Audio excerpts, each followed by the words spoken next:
I'm Tania Mohammad, and this is Act 2, New York. It was such a fun time to connect with human beings. We've been doing all these Zoom things, just these virtual recordings. It was finally great to play with humans. It was not, as much as I had energy to do it, it was definitely, I had to dig deep in order to do that for myself. So that was a really exciting kind of moment. We're going to take the work when we can get it, when there's a lot going around, And hopefully this carries well into the fall for us. The decision was either that I was going to be completely depressed and crawl into a hole or do something for the community, and luckily I chose the latter.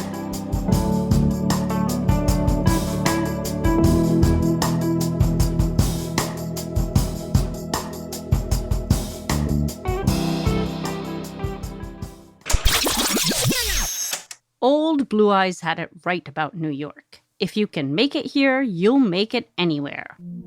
That's why millions of musicians flock to the Big Apple to make their big city dreams come true. On a good week, a regularly employed musician can play a classical show on Tuesday, accompany a cabaret singer on Thursday, play the neighborhood dive on Friday, followed by a jazz brunch on Sunday. Not to mention all the fairs and private events sprinkled in between. In the before times, there were plenty of gigs to go around. Street Beat Brass Band was just one of those acts, and it was tailor-made for New York City's frenzied gigging scene.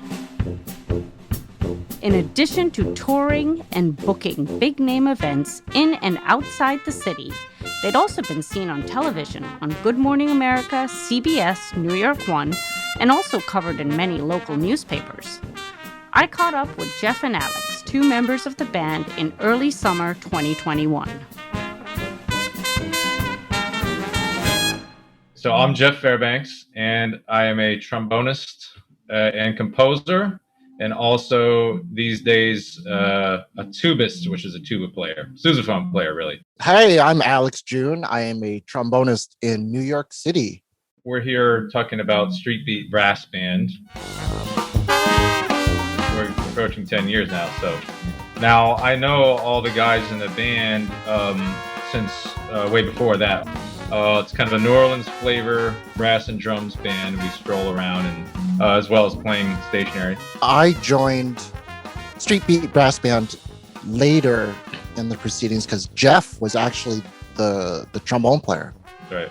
He wanted to play the low notes, so he had to find somebody, and it was me. As a freelancer, Street Beat is one of my things. There are other things like I play in wedding bands, other brass bands. Sorry, Jeff. You got it, man. Go for it. Don't forget that you were and Jason and a couple of guys in the band were subbing on Broadway here and then. I'm sure you guys did a lot of that. We were scheduled to play March 12th, or it was either 12th or 13th or the 11th or something like that. And de Blasio was shutting things down one by one. But I was getting these emails from workers. Yeah, we're going to play today. We're still going to work.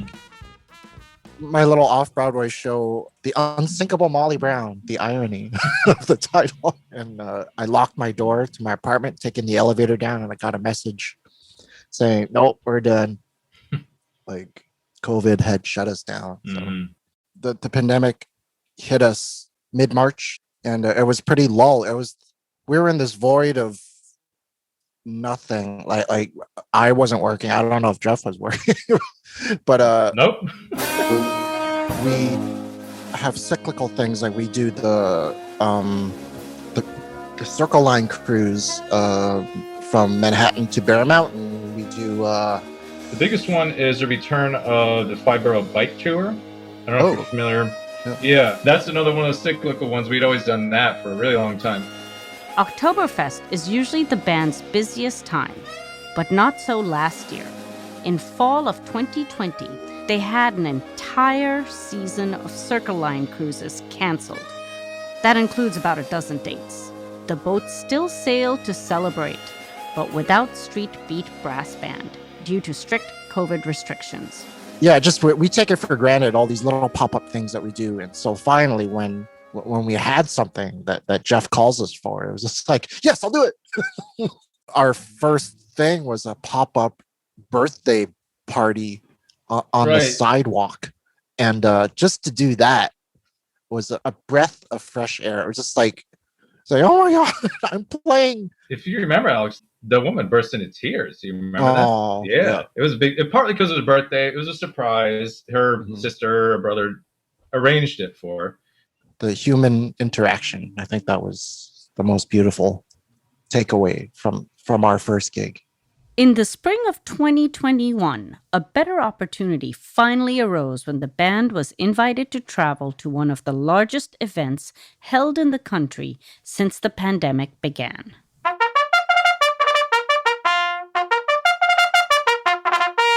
Actually, we just went to the Kentucky Derby.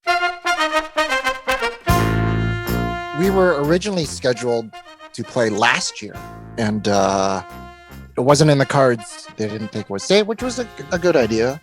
So they pushed us to this year. By fall 2020, beginning of 2021, we were all feeling pretty confident it's probably going to happen. I was watching the news coming out of the Super Bowl 2021 because that was, to me, it felt like a bellwether. Okay, if this is going to work, the Derby will probably work. Luckily, there was just the four of us, and we had been, in close proximity on gigs that we felt comfortable stuffed in a van to drive down there. We drove down there, by the way. It was a 12-hour drive. Yeah, so we got to see what the South, how they managed it. And there was, up and down. I did see signs like you must wear a mask. And I think when we got there a couple months ago, it was half or more than half. I feel like it was around 40 or 50%, the last I remembered reading about it. Yeah. So there was still a lot of people there. Of course, the energy was great. There's just high spirits, If you had never been there before, you would probably think, oh, this is packed. There was lots of people. So it was the joy, the happiness was all there, I'd say. A woman shoved a $5 bill down my shirt. That was the best moment of my life. So we've had interactions, that are positive. We've had, of course, negative ones. Who? There was a woman who was telling us an elderly woman that started talking to me, and I put my mask on when she approached me. Yeah, because I wanted to, and I'm doing this for her. I was already vaccinated. I'm wearing my mask to protect other people. She told me, "Oh, take that mask off," and I kind of let it. I kept my mask on, and I just kind of took it lightly, joked around with her. But it made some other guys in the band pretty upset, and there's been a spectrum of positive and negative interactions with people because of all this stuff. A lot of it positive. It was such a fun time to connect with human beings. We've been doing all these Zoom things. Finally, great to play with humans and play for humans, which is the name of the game in our business. Back home, gigs remained very few and far between. Among the few bright spots were a series of outdoor happenings organized by a theatrical producer who was bound and determined to bring some kind of live performance back to Manhattan. Actually, we've been involved in these pop-up concerts. What is it called, Jeff? The Times Square things? Well, the official name of that event is Taste of Times Square, but that's just one of the events we've done. What ties it all together is Holly, right? Yeah, there's a woman named Hally-Anne Devlin. It's Hally-Anne Devlin, HOLLY-ANNEDEV as in Victor, LIN. So I'm a theater producer here in Midtown, primarily in Times Square. She's produced a whole bunch of events starting summer 2020. That's really when we started playing together, kind of limited because it was still, in the middle of the pandemic. With her production company Kaleidoscope Entertainment, she came up with the Hells Kitchen Happiness Krewe, a New Orleans-style procession with drum lines, dancers, and performers, including our very own Street Beat Brass Band. So tell me about the Happiness Krewe. How did that idea come about? Are you from New Orleans originally? Yeah, I actually have lived between New York and New Orleans. My ex-husband worked in New Orleans. So the way that I started the Happiness Krewe was I saw that everybody was very depressed. This was before they were doing like the 7 o'clock, like clapping or whatever. So we would bring musicians out of people that were married and lived in the same apartment, and we would play under people's windowsills to cheer them up. And then it turned into this much larger thing where we would go in front of businesses, and then it extended to 400 artists. Yeah, I'm with Kaleidoscope. I work as a stage manager with Hally-Anne. I met Hally-Anne. Actually, we were doing a show together right before the pandemic hit. I was stage managing one of Holly's shows that is with Kaleidoscope. It's called Happy Hour Prohibition, and that's how I met Hally-Anne, and that's how I got roped into doing all this awesome stuff throughout the city. That's Brant Sennett, who's often on site with the Hells Kitchen Happiness Krewe at their events. I think it was at a point where, COVID was still really rampant. But, as artists, we were all kind of struggling because we knew that Broadway wasn't going to come back for at least another 6 months at that point. So Holly was like, I'm going to bring people together. I'm going to create music and I'm going to, make people happy. It was kind of the thing to let New York or the world know that we're still here. Exactly. And we're not going away. COVID isn't going to beat us. That sort of, pep rally, hurrah. And that's really what it stemmed from, was giving artists work and creating this, sense of entertainment, bring art and culture back into the city because the city was dead. And that's what the city needed was this injection of the arts again. And we were all in the same boat. Like, yeah, we're careful, but we want to get out and play. We're all craving. Musicians and like performers and the audience are both craving each other. She did a wonderful thing. I think she did it out of her own pocket. Is that right? At the beginning, yeah. Yeah.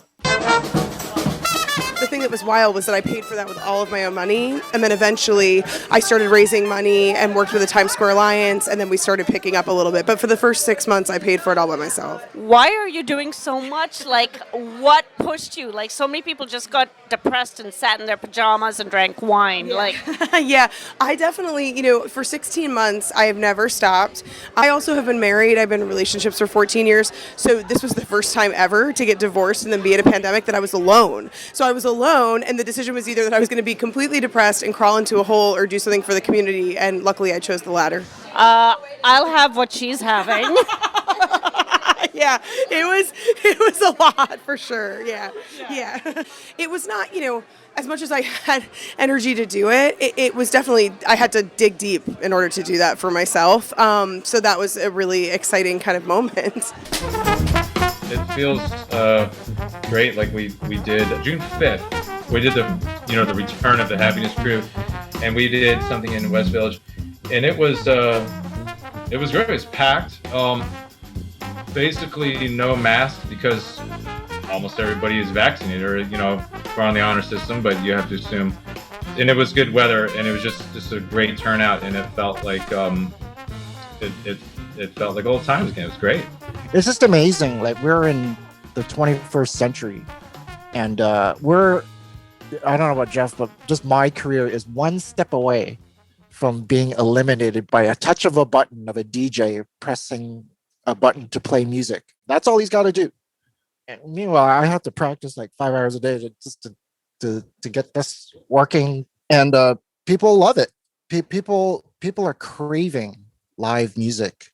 It still startles me that that there's radio and CDs and MP3s and whatever, and they're still wanting live people playing good music. So I think that the interest is there for a good summer for us to be playing, to be working. I got to follow the Hell's Kitchen Happiness Krewe as they paraded around the West Village in early June.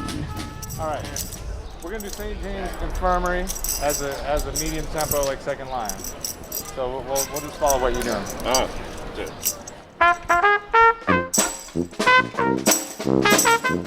And this is Mardi Gras in New York City. It's awesome. It feels like New Orleans these days, doesn't it? I was just telling Eva, one of these days she can go down there and she's going to hear all that kind of music and the best food. Good people. Have you guys been going out at all? Not too much. It hasn't gotten as good as we wish it would have. But hey, if there's music in the streets, you don't need to go out. That's right. It's pretty awesome seeing all the reactions when you guys are walking around. Yeah, people have always been reacting positively, and this is like one of the most fun types of gigs we can do. This is kind of, it's very loose. I mean, we're being careful and all that, but it's a great atmosphere. It's really fun to play on these. So, last summer we were sticking around later and doing what they call busking, where you go and playing around all the outdoor tables, and not as much this summer right now. But that's because you have gigs. It's amazing. It's like New York City's back. It's kind of awesome. Bigger and better or different? No, it's the same. Amazing. I used to tell people that this is a little bit like shrimp season in New Orleans. That's the feeling I'm getting right now. All of a sudden, everything's opening up. As I was just saying, this particular band has 2 more gigs today, but not the same personnel. Because everyone's working so much, I've got to rotate around. I don't know how many people I have today, probably working with about 8 different musicians, I think. As I followed the crew through the crowds, passerbys were cheering and dancing. Swarms of people lined up at their favorite brunch spot like the old days. The sound of live music was spilling out into the streets and business was booming. New York seemed not only alive, but bigger and better than ever. Unfortunately, all the hope from this summer is being clouded with more uncertainty this fall. But I really hope that optimism can carry us through the rest of the year. We're grateful that with what Hally-Anne Devlin has put together, she's put these programs together that basically provide an anchor to bring us out here. We're going to take the work when we can get it, when there's a lot going around, And hopefully this carries well into the fall for us.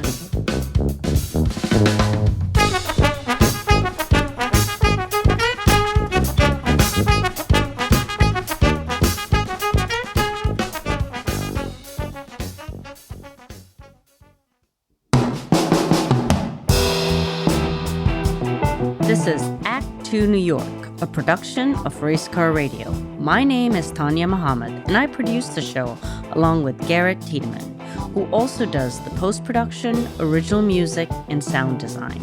Production manager, Gabriela Montequin. Our executive producer is David Hoffman, who also composed our theme music.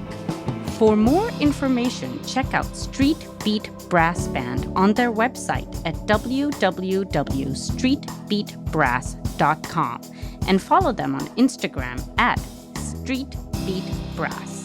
Don't forget to check out Kaleidoscope Entertainment at Kaleidoscope ENT, one word, to hear about all the other events they organize. I'll have more information on some of the performers featured in this interview in our show notes. Don't forget to check us out on Facebook at ACT2NY and Instagram at ACT2 New York spelled out. If you like our show, please subscribe on any of your favorite podcast apps and leave us a rating and review. It really does help. Race Car Radio is a division of Citizen Race Car. We tell stories.